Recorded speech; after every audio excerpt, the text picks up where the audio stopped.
Bienvenidos mis hermanos. Quiero pedirles el favor que busquen en su Biblia, Primera de Pedro, capítulo 3, verso 8 al 9. Dice la palabra: Finalmente, sed todos de un mismo sentir, compasivos, amándoos fraternalmente, misericordiosos, amigables, no devolviendo mal por mal, ni maldición por maldición, sino por el contrario, bendiciendo, sabiendo que fuisteis llamados para que heredaseis bendición. El título de la enseñanza en esta mañana es que somos llamados a la unidad. Hemos venido hablando del capítulo 3 durante varios momentos y tiempos y nos dedicamos a especialmente hacer un énfasis en el sometimiento mutuo, el sometimiento a las autoridades, el sometimiento a nuestros jefes, el sometimiento a nuestro esposo, a nuestra esposa y por supuesto el sometimiento a Cristo como la base para cualquier sometimiento. Pedro expresa con la palabra finalmente como una conclusión a todo este tema del sometimiento. Vamos a hablar sobre el sometimiento mutuo de los unos con los otros como iglesia, como cuerpo de Cristo. Pero Pedro hace un énfasis a que lo hagamos como una unidad, como un solo cuerpo. La iglesia existe como una iglesia universal, aunque existen también iglesias locales. Pero debemos vernos como uno solo. La iglesia del Señor es una sola. El Señor no va a regresar por una pequeña denominación, sino que va a regresar por todos sus redimidos y todos sus santos. Y ese mensaje que Pedro está comunicando está dedicado exclusivamente a los creyentes. La palabra nos ha venido enseñando sobre una serie de instrucciones para que nosotros podamos tener un buen matrimonio. Y ahora Pedro, digamos que desde el escenario de que somos la esposa de Cristo, también nos llama a mantenernos en unidad. Cuando leemos el primer versículo, el versículo 8, hay varias ideas o varias instrucciones que Pedro nos está compartiendo respecto a qué logra que se genere esa unidad. La palabra dice: finalmente, sed todos de un mismo sentir. Así que en ese llamado a la unidad, él comienza justamente motivándonos a la unidad. En ese ejercicio de ser de un mismo sentir, en el versículo 8, los creyentes debemos tener un mismo sentir. Esa palabra viene del griego homoprones. La palabra significa tener la misma mentalidad. Se refiere a ser del mismo pensamiento. Los creyentes debemos mantener nuestras mentes puestas en las mismas cosas. Yo diría en este caso puestas en la misma persona. Sé que Dios nos hizo diferentes y todos tenemos diferentes maneras de pensar, justamente por esa originalidad que nos hace únicos. Pero una vez que nosotros nacemos de nuevo, nuestra manera de pensar es transformada totalmente y abandonamos nuestros pensamientos para tener los pensamientos de Cristo. Así que, siendo exactos y hablando técnicamente, todo cristiano, independientemente en el lugar donde se encuentra o en la iglesia donde se congregue, si ha nacido de nuevo a la luz de la palabra, deberíamos tener todos el mismo pensamiento, la misma manera de pensar. Es decir, cada persona que ha nacido de nuevo es renovada en su mente por el Espíritu Santo y por el obrar permanente de la palabra en él, cambiando totalmente su pensamiento. Tú y yo deberíamos pensar de la misma manera porque la palabra de Dios es la que nos guía en esa manera de pensar. Nosotros debemos centrar nuestra mente, nuestro pensamiento en Jesucristo y en la misión de Cristo. Así que cuando el texto dice, sed todos de un mismo sentir, está haciendo referencia a que nosotros tenemos la mente de Cristo. Es decir, lo que nos brinda unidad es que tenemos la mente de Cristo. Lastimosamente, eso no sucede. La gran diferencia en cuanto a nuestra manera de pensar básicamente se da en el entendimiento de la palabra. Aquellas personas que no estudian la palabra, que no profundizan la palabra, no van a desarrollar su manera de pensar de la manera que Cristo lo requiere y que Cristo lo exige. Por supuesto, una cosa es muy diferente a tener información y conocimiento a poner por obra. Las dos cosas deben ir de la misma mano, es decir, de la mano de Cristo, que es la que nos guía a pensar y actuar de acuerdo a su voluntad. Sin embargo, Pedro nos está diciendo, finalmente, como conclusión a mi disertación, a lo que el Señor ha revelado por medio del Espíritu Santo a través de Pedro, es que todo cristiano debe estar centrado en los pensamientos y la voluntad de Cristo. Es decir, que nuestras relaciones como creyentes deben estar fundamentadas en la voluntad de Dios y en los pensamientos bíblicos. Es importante que nosotros respaldemos esto con la palabra. Miremos, por ejemplo, Romanos capítulos 8, verso 29. Dice la palabra, porque a los que antes conoció, también los predestinó para que fuesen hechos conforme a la imagen de su Hijo, para que Él sea el primogénito entre muchos hermanos. La voluntad del Señor siempre ha sido que seamos conformes a la imagen de Cristo. Así que nuestra mentalidad debe ser conformarnos a la imagen de Cristo. Por eso cuando yo como cristiano recurro a otro cristiano para un consejo, para una instrucción, lo que nos permite tener unidad es que nos centramos ambos en el deseo de ser como Cristo y pensar como Cristo. Miremos Segunda de Corintios, capítulo 3, verso 18. Dice la palabra, por tanto, nosotros todos, mirando a cara descubierta, como en un espejo la gloria del Señor, somos transformados de gloria en gloria en la misma imagen como por el Espíritu del Señor. Así que eso es lo que nos brinda la unidad. Tenemos a un mismo Espíritu, a un mismo Señor, a un mismo Salvador y a un mismo Redentor. Nosotros debemos estar enfocándonos en mantener la unidad de la iglesia. Por eso es tan grave cuando una persona divide la iglesia, cuando escuchamos esas situaciones de que alguien de nuestra iglesia, que hacía parte de nuestra iglesia, fue y habló con otros y se llevó a los hermanos de la iglesia y tal vez se va hablando mal de los hermanos de la iglesia. Cuando nosotros generamos división en la iglesia, somos instrumentos de Satanás. Satanás es el que quiere que no seamos de un mismo sentir y que no vivamos en unidad. Pedro venía hablando de la unidad matrimonial, ahora viene hablando de la unidad de la iglesia. Nosotros estamos llamados a ser unidos, a tener la mente de Cristo, a pensar de la misma manera. El problema es que cuando nosotros como cristianos nos enfrentamos unos con los otros, esa unidad se quebranta y nosotros obramos, tal vez sin quererlo, en contra de la voluntad del Señor, que es mantener unida su iglesia. Los creyentes debemos proponernos llegar a ser como Jesús, conforme a la imagen de Cristo. Los creyentes debemos proponernos llevar vidas santas, justas y puras. El Señor desea que nosotros nos comportemos no solamente como piensa Cristo, sino como Cristo se comportó. Es muy importante que veamos en los evangelios la vida de Cristo, no solamente para ver sus milagros, sino para ver la manera en que Él se comportaba. Él siempre vivió en obediencia al Padre y dando gloria al Padre. Ese es el mismo sentir que nosotros también debemos tener. No solamente pensar como Cristo, sino llevar una vida santa, justa y pura como la llevó Cristo.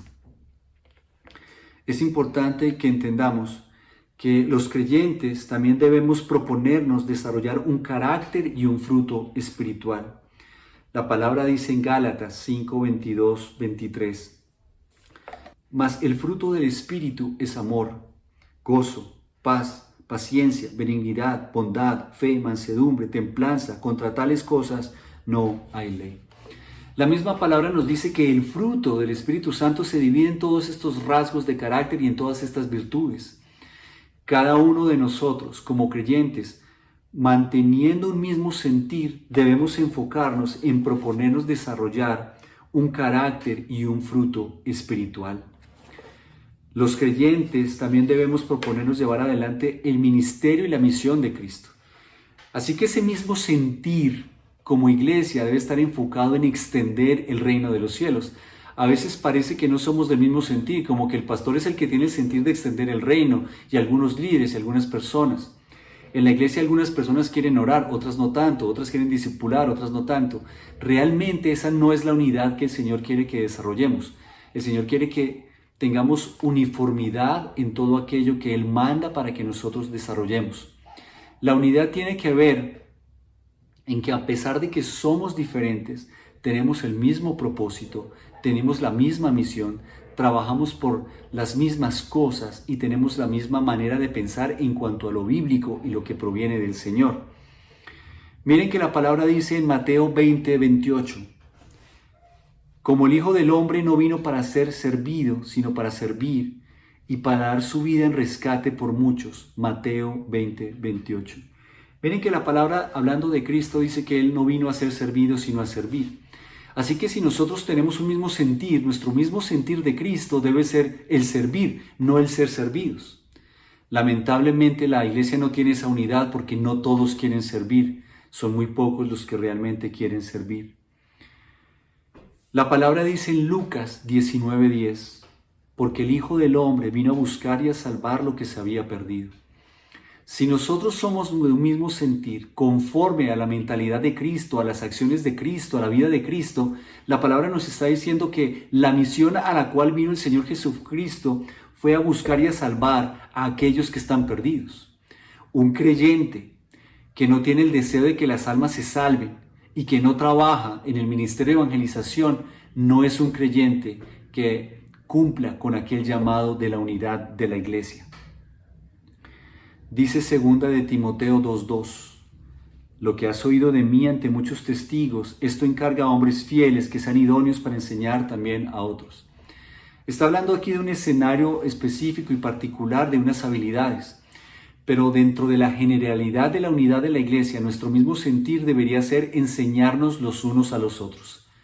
Claro, cada uno enseña a cierto nivel, hay unos que tienen mayores habilidades o el llamado, o han aprendido a hacerlo, pero cada uno de nosotros debería tener como una meta natural de su vida el discipular a otra persona.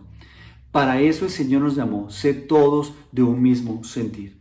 ¿Cuáles son el mismo sentir? Proponernos llegar a ser como Cristo, proponernos llevar vidas santas, proponernos desarrollar un carácter espiritual, proponernos llevar adelante el ministerio y la misión de Cristo. Eso es lo que genera la unidad y eso es lo que permite que la palabra del Señor sea extendida de la manera que Él lo pide y que Él lo quiere. Debemos entender que somos llamados para la unidad. La Biblia dice, sed todos de un mismo sentir. Esa expresión significa tener la misma mentalidad y ser del mismo pensamiento. En este caso hablamos el pensamiento y la mentalidad de Cristo. Él es nuestra inspiración, Él es nuestra guía y Él es nuestro ejemplo. Otra característica que ayuda a la unidad, porque está hablando de creyentes, es que nosotros debemos ser compasivos. Los creyentes deben sentir compasión unos por otros. La palabra compasión viene del griego sympatheis, que significa sentir realmente con los demás. Significa sentir igual que los demás. Una persona que tiene compasión es que se pone en los zapatos de la otra y experimenta lo mismo que la otra persona está experimentando. ¿Qué significa? Que cuando una persona sufre, un hermano sufre, yo sufro con él. Cuando una persona llora, yo lloro con él. Cuando una persona se regocija, yo me regocijo con él. Cuando una persona siente dolor, yo siento el mismo dolor que esa persona. Y esto es muy importante, hermanos, de eso se trata la iglesia. Es lamentable que nosotros solamente nos preocupamos todo el tiempo por nosotros, por nuestro propio dolor y no por el de los demás. Quiero honrar públicamente delante del Señor, sin decir nombres, a todas aquellas personas que Dios ha utilizado durante este tiempo de pandemia, ofrendando dinero, ofrendando mercados, ofrendando recursos, para que aquellas personas que la han pasado mal en la pandemia, tal vez peor que otros, reciban recursos, reciban alimento, reciban provisión. Es muy bonito ver cómo aquellas personas que participan del plan Padrino de darle las onces a los niños a pesar de la pandemia han seguido haciéndolo. Es muy especial ver cómo una persona dona un mercado o dinero para comprar mercado para que alguien que no lo tiene pueda ser bendecido. Esa es la compasión. ¿Y de dónde surge eso? De saber que yo he tenido hambre y sé lo que significa tener hambre y quiero ayudar a aquel que tiene hambre. No podemos hablar como creyentes si nosotros no tenemos compasión. Es lamentable también ver personas que siempre quieren recibir, que les den, que siempre tienen la mano extendida para ver qué me van a dar. Muchas veces hasta se ponen bravos porque la iglesia no les da en algún momento y se han acostumbrado a que la iglesia dé. Hermanos, la compasión tiene que ver en qué puedo hacer yo por los demás. La compasión no debemos verla en que sientan compasión por mí. La compasión se da desde el ejercicio en qué puedo hacer yo por alguien que lo necesita. La unidad no puede existir a no ser que los creyentes sintamos compasión unos por otros. Los creyentes no podemos ser egoístas y distantes. No podemos estar buscando llamar la atención y hacer lo que nos plazca sin ser unidos. La unidad, hermanos, exige compasión. La unidad exige que los creyentes sintamos unos por otros. Eso es lo bonito de ser familia en la fe. Cada uno de nosotros, desde el escenario de nuestras vivencias, podemos aconsejar, exhortar, bendecir o simplemente escuchar y abrazar a un hermano por la simple razón de que nosotros hemos pasado por esas circunstancias y Dios nos ha permitido pasar por esas circunstancias simplemente para poder ayudar a otros. La vida cristiana en muchas ocasiones se trata de eso. Dios nos permite o nos lleva a pruebas, a dificultades, a experiencias terribles, lamentables, simplemente para que podamos experimentar compasión por otra persona en el futuro y podamos brindarle nuestra mano amiga o hermana. Es importante, hermanos, que experimentemos lo que otros demás experimentan. Claro, no estoy hablando de que hoy deseo que quedes sin empleo, sin trabajo, te dé cáncer, tengas un accidente para que puedas ayudar a otros en esas circunstancias. Pero solamente Dios sabe qué experiencias debes pasar tú y en qué experiencias te va a usar en el futuro para ayudar a otras personas. Pero desde el ejercicio de la compasión vamos a ser instrumentos en las manos de Dios para ser usados por Él y bendecir a otros. La palabra en Romanos 12:15 dice, Romanos 12:15, gozaos con los que se gozan, llorad con los que lloran. Ahí está la compasión. Nosotros nos burlamos de los que lloran o criticamos a los que lloran, pero más importante que eso, eso está muy mal. Lo importante es abandonar ese comportamiento y ser sensible a lo que sienten las demás personas. Y es lamentable que yo, siendo cristiano, no me conduela con la necesidad de mis hermanos y no sea sensible a lo que él esté pasando. Gálatas 6:2 dice, sobrellevad los unos las cargas de los otros y cumplid así la ley de Cristo. Esa es la compasión, hermanos. Cuando alguien la está pasando mal, nosotros sabemos lo que es pasarla mal y deberíamos ser sensibles a la necesidad de nuestros hermanos. Nosotros no podemos hablar de una cristiandad verdadera y ser unidad en Cristo si no tenemos compasión los unos por los otros y no estamos dispuestos a ayudarnos los unos a los otros. En el versículo 8 hay una instrucción más para mantener la unidad y es el amor fraternal. Dice la palabra, finalmente sed todos de un mismo sentir, ese todos es un absoluto, todos los creyentes, compasivos, amándoos fraternalmente. Es sencillo, los creyentes debemos sentir amor fraternal los unos por los otros. ¿Qué es el amor fraternal? El amor fraternal viene de la palabra philadelphoi, que es el amor conocido como el amor fileo. Este amor fileo es el amor entre amigos, es decir, que debemos ser amigos, buenos amigos.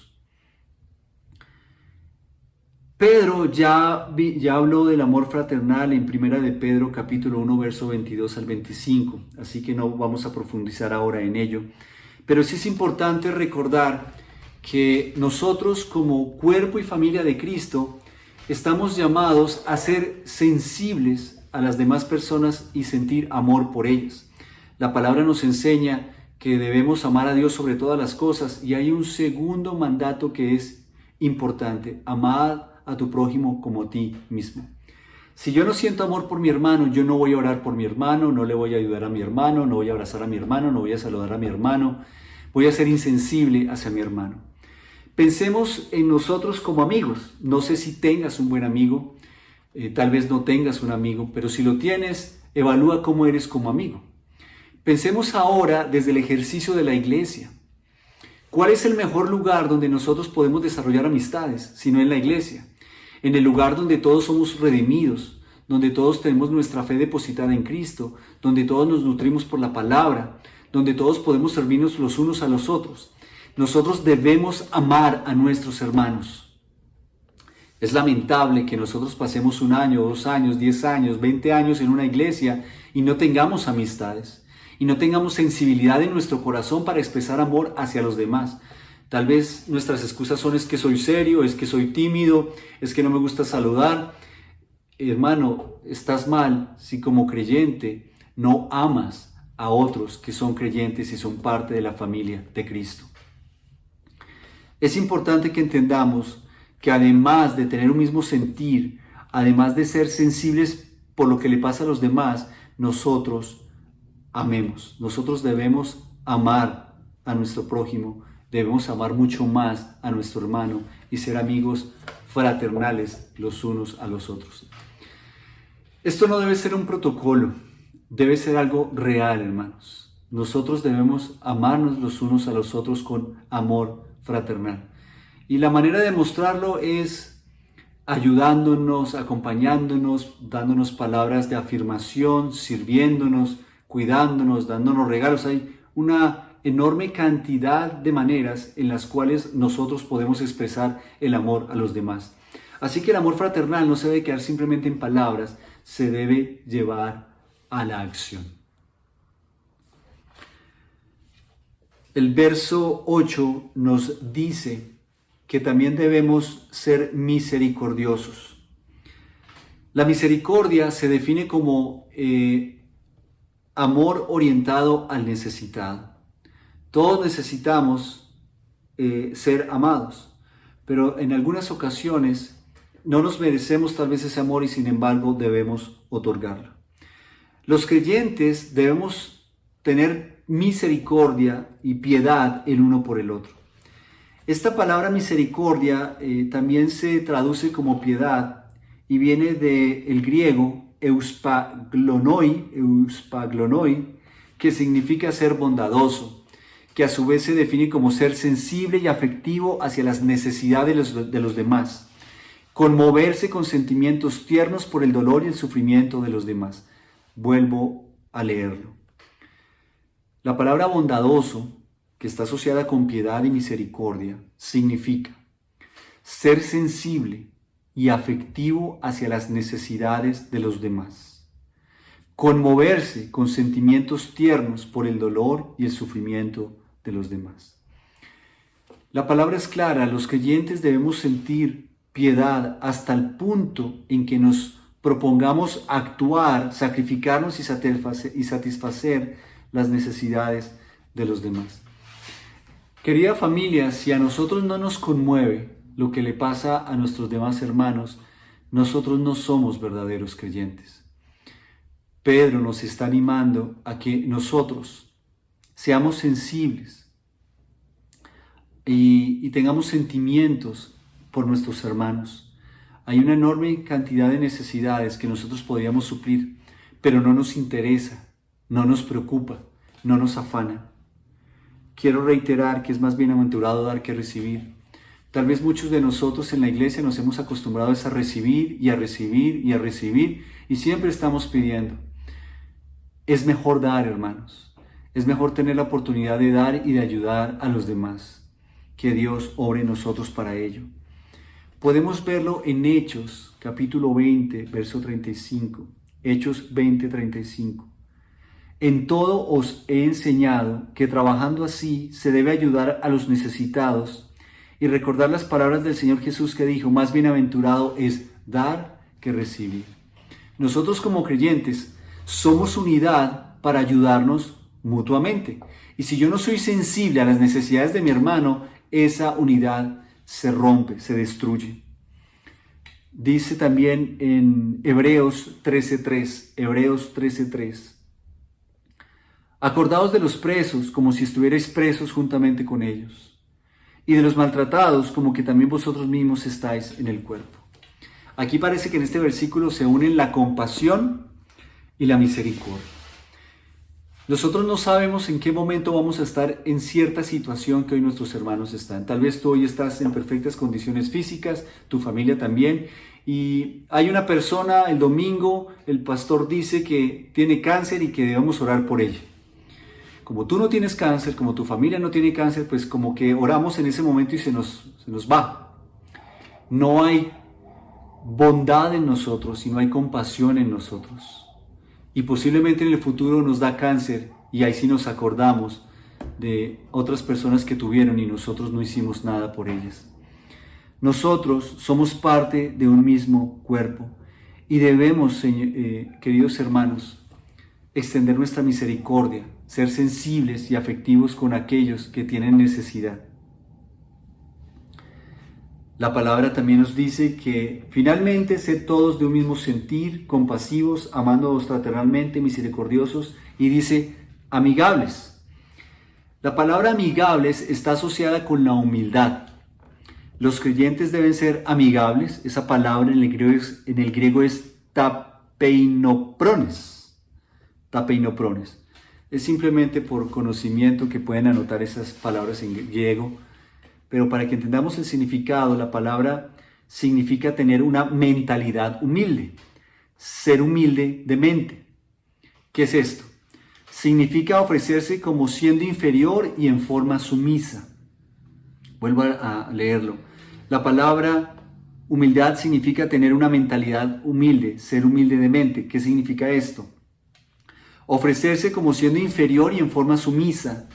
Andar en el espíritu de la humildad, presentarse como humilde, ser de bajo grado o rango, no ser arrogante, orgulloso, presumido, agresivo o altivo. De eso se trata el ser humilde y ser amigable. Una persona humilde puede tener una alta posición, poder, riqueza, fama y mucho más, pero lleva dentro de sí un espíritu de humildad, así que la humildad no está condicionada a las posesiones materiales o al rango o a la posición. Yo puedo estar en un gran rango, pero aún así verme a mí mismo como si fuera de un rango menor, simplemente para mostrarme amigable. Una buena ilustración es cuando vemos las personas que son importantes en sus cargos. Hablando, por ejemplo, de política. El político es muy accesible cuando está en tiempo de elecciones. Lo vemos en los barrios populares, los vemos en las calles, tomándose fotos con la anciana, alzando al bebé, besando al bebé, con la mujer embarazada, con la persona de otra raza, de otro pensamiento. Y cuando la persona ya ha sido elegida, no hay poder humano para tener una cita con el personaje. ¿Por qué? Porque se pierde la humildad y ya no es tan amigable. Cuando estamos listos para votar, ellos son amigables, pero cuando ya hemos votado y ya necesitamos alguna cosa, ya no son tan amigables. Así somos nosotros. Mientras abríamos la puerta del banco, sonreíamos a todo el mundo, pero ahora que somos el gerente del banco, ya no tenemos tiempo para atender a la gente y mucho menos para sonreír porque mi cargo y mi labor es muy importante. Esa no es la vida de un creyente. El creyente se niega a sí mismo por el bien de Cristo y para ayudar a los demás. Los hombres generalmente le temen a la humildad porque creen que la humildad es una señal de debilidad. Pero Cristo era humilde. La humildad es algo que debe desarrollarse. Y justamente las Escrituras nos dicen cómo llegamos a ser humildes en esa definición de amigables. Mateo 11:29 dice: llevad mi yugo sobre vosotros y aprended de mí, que soy manso y humilde de corazón, y hallaréis descanso para vuestras almas. ¿Qué persona tendría todos los argumentos para ser creída y no ser amigable y no permitir que nadie la hablara? Pues justamente el Señor Jesucristo.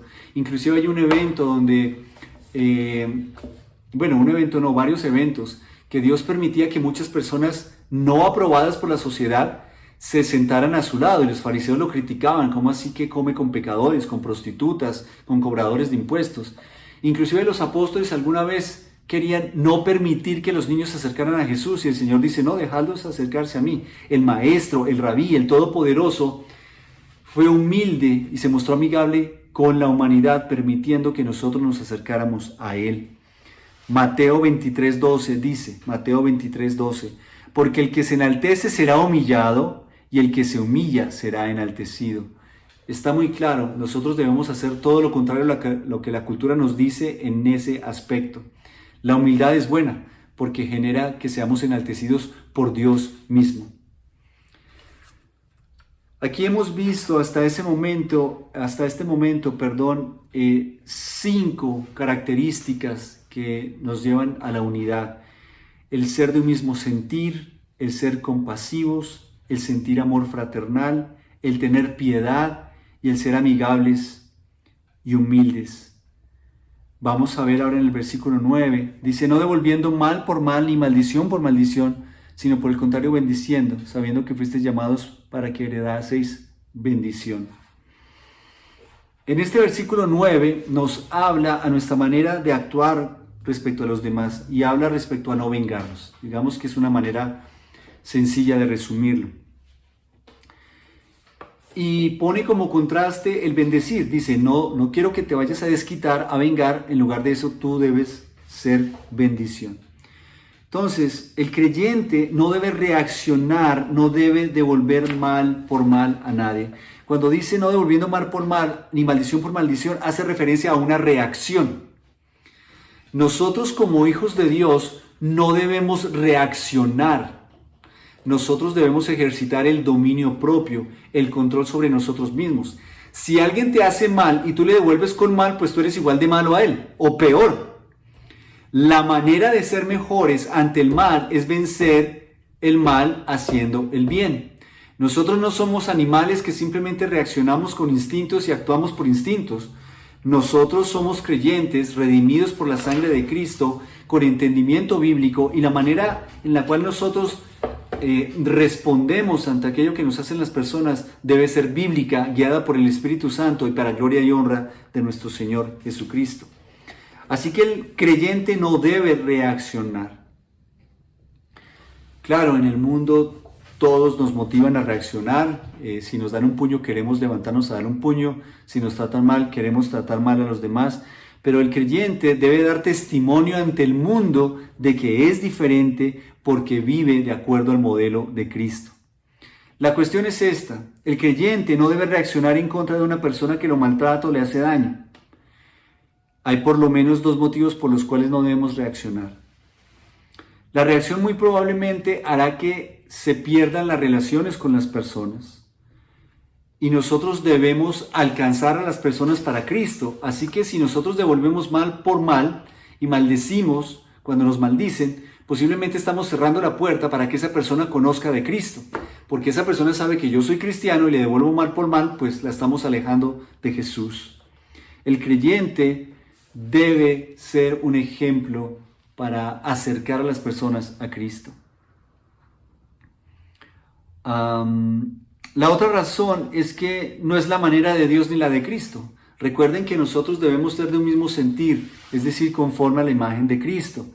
Y nosotros no podemos reaccionar sino como Cristo lo hizo.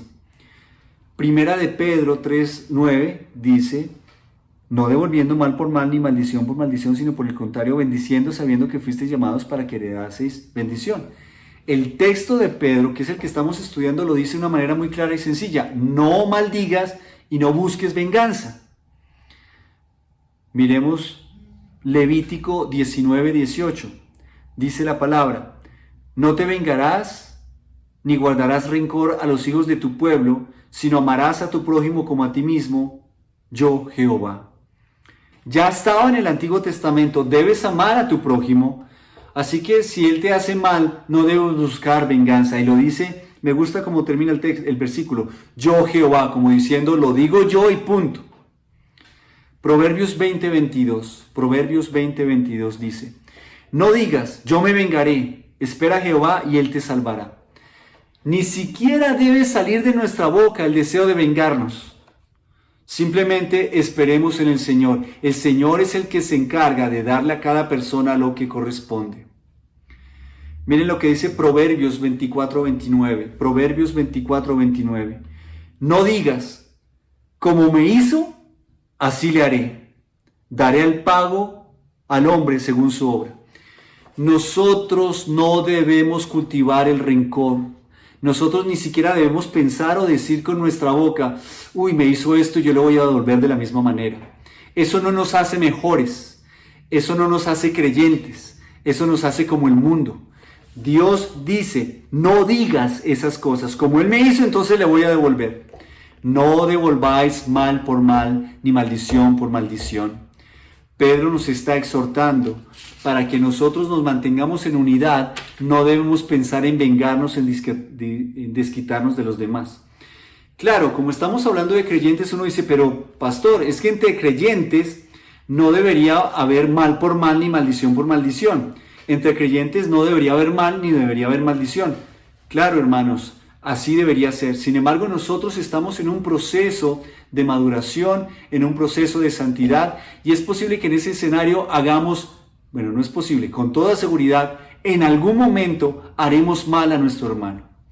Por supuesto, si una persona que dice ser creyente hace un mal que no debería corresponder a un creyente, es decir, traición, robar, mentir, no sé, tantas cosas, pues tenemos que revisar nuestra relación con esa persona. Y sin embargo, no nos corresponde maldecir o vengarnos. Debemos entregar eso al Señor. Dice la palabra, no digas, como me hizo así le haré, daré el pago al hombre según su obra. A nosotros no nos corresponde pagarle a las personas de acuerdo a la obra que hacen con nosotros. Porque si no, estaríamos saliendo a la calle a matar, a asesinar, a violar y a destruir a las personas. Yo sé que muchos de nosotros hemos sufrido la traición, pero eso no nos debe convertir en otros traidores. El creyente no debe reaccionar, no debe devolver mal por mal a nadie. No solamente a los creyentes, sino también a los no creyentes. El creyente debe bendecir a quienes le hacen daño. Y es lo que está diciendo el versículo, sabiendo que fuisteis llamados para que, sino por el contrario bendiciendo. Nosotros estamos llamados a la unidad, no vengándonos, y estamos llamados a la unidad bendiciéndonos mutuamente. La palabra bendecir viene del griego eulogountes,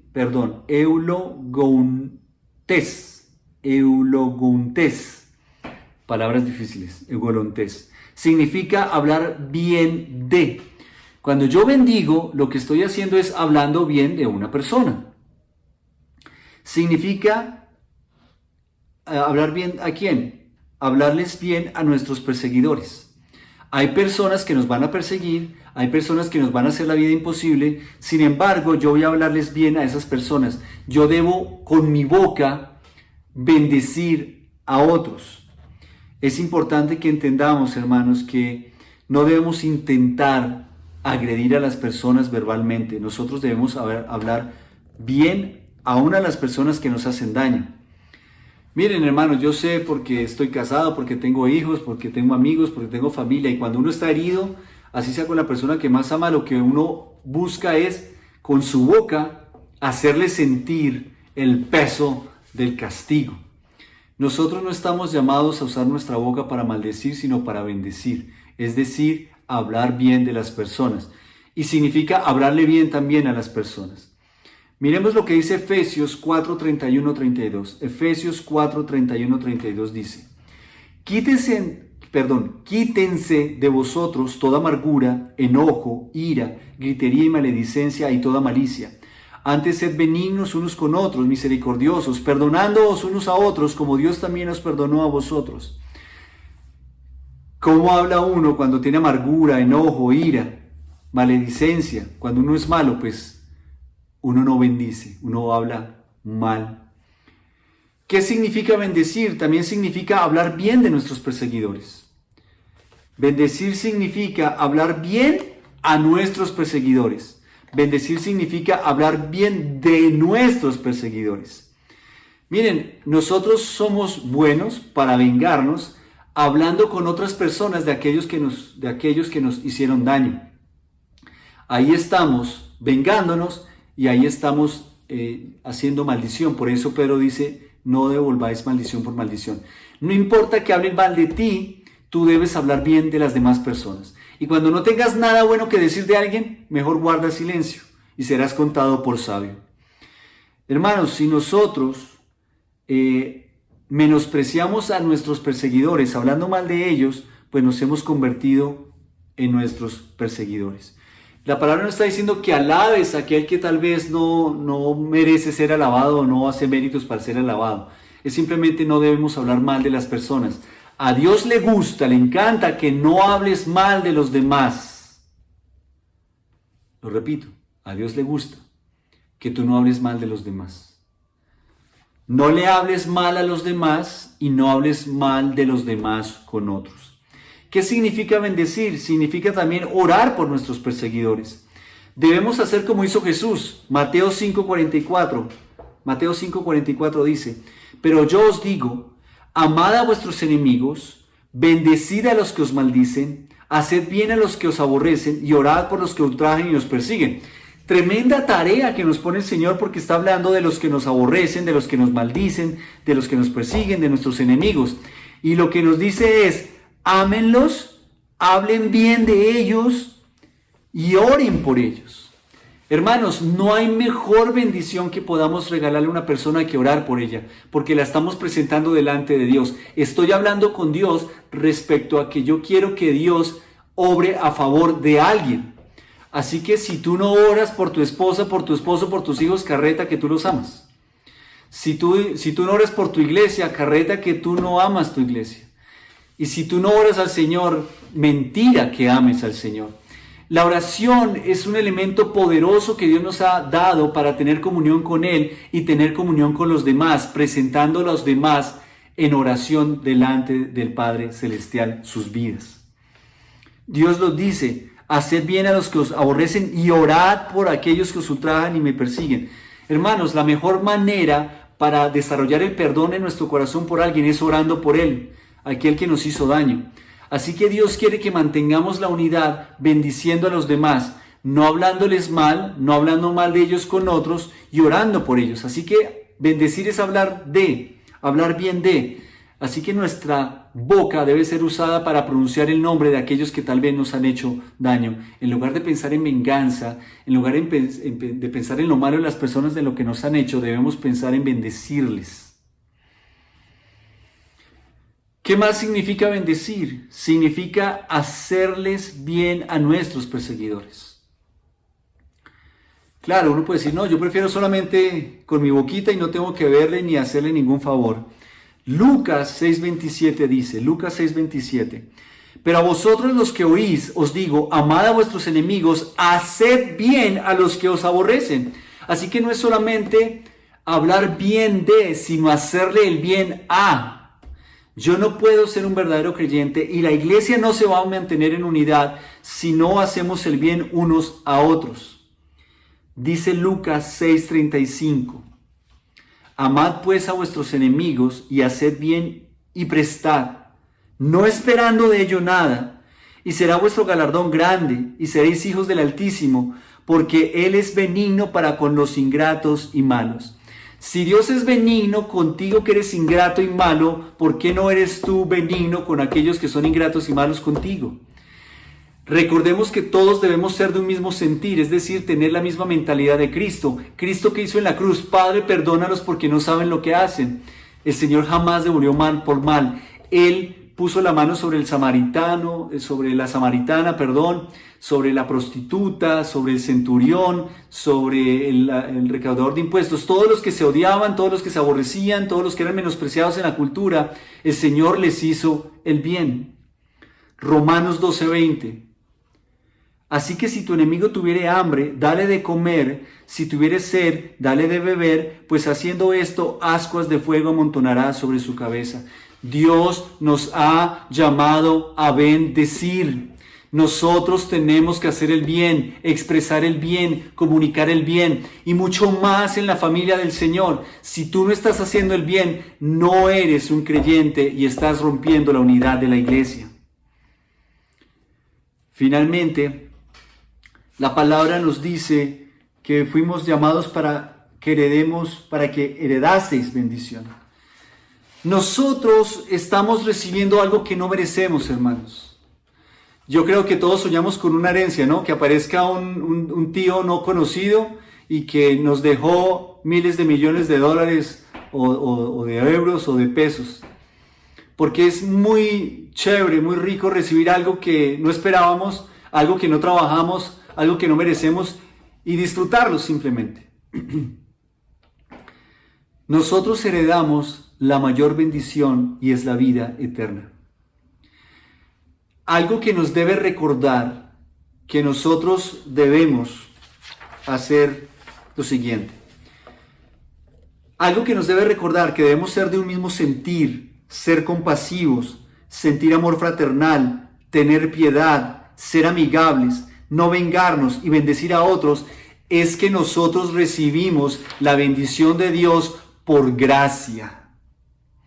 Todos los días recibimos la gracia, la misericordia, el amor y el perdón de Dios. Fuimos llamados a heredar esa bendición. Así que es nuestro deber, nuestro compromiso, otorgarle eso mismo a las demás personas. La idea es que los creyentes vamos a heredar con certeza la vida eterna. Pero nosotros debemos aquí en la tierra otorgarle a los demás aquello que ya es parte de nuestra herencia. Por eso es tan importante que también cumplamos con la misión de Cristo, que es compartir el Evangelio. Yo no puedo decir que soy un creyente verdadero cuando he recibido la bendición de la salvación y no evangelizo, y no predico, y no discipulo, y no enseño la palabra. La mayor bendición que puedes darle a una persona, además de orar por ella, es compartirle el Evangelio. Nosotros fuimos llamados a heredar bendición y debemos compartir las bendiciones que el Señor nos ha otorgado. Efesios 4:32 dice: Antes, sed benignos unos con otros, misericordiosos, perdonándoos unos a otros, como Dios también os perdonó a vosotros en Cristo. Lo que el Señor hizo con nosotros, nosotros debemos hacerlo con los demás. En ese ejercicio es que se desarrolla la unidad. Pedro nos está exhortando como creyentes. Nos exhortó en nuestro rol de ser subordinados, de ser ciudadanos, de ser empleadores, de ser esposo, de ser esposa. Y ahora nos está hablando desde el término de ser creyentes y ser parte de una iglesia. La iglesia debe ser el lugar de mayor bendición que haya para un creyente. Claro, lo debe ser su familia, pero muchas veces nuestra familia no es creyente. Pero en la iglesia, donde todos hemos dado una profesión de fe, donde todos somos familia, debería ser el lugar más maravilloso y fantástico del planeta Tierra, porque cumplimos cada una de esas características. Hemos sido llamados a mantener la unidad, a hacer unidad y a ejercitar la unidad. Querido hermano, si tú no estás ejercitando la unidad, estás siendo entonces instrumento de Satanás, por lo tanto, enemigo mismo de Dios. Hoy te animo a que desarrolles todas estas virtudes con tu prójimo, con tu hermano creyente, con los miembros de la iglesia y por supuesto con aquellas personas que no tienen a Cristo en su corazón. De esa manera, la iglesia será un testimonio vivo de la obra de Cristo en este mundo que tanto lo necesita. Que la gracia de Dios te acompañe y la palabra del Señor haya hablado a tu corazón.